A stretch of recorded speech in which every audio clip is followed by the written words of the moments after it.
meron po kaming masyadong mahalagang announcement. Sobrang napakahalaga po nito.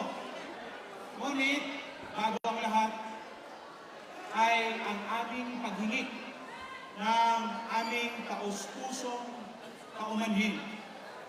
Sapagkat ang isa sa pinaka-main events, pares ng main events na ating pinaka-aabangan ay mangyayari sana dito sa Senator Ninoy Aquino. Sana. Nagkaroon lang po ng medical problem ang isa sa mga fighters natin.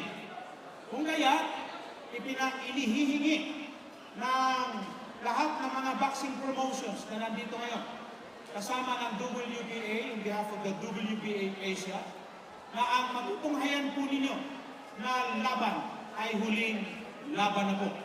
At ito ay i-announce ng ating announcer.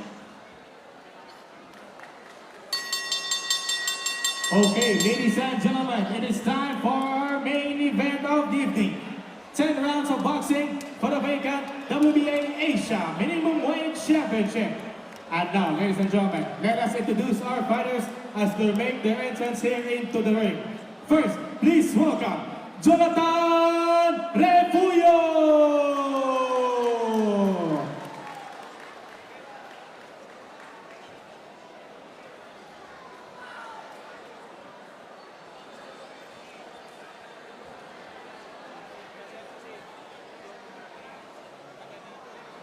Okay, before we proceed to our next bout, let us thank our sponsors.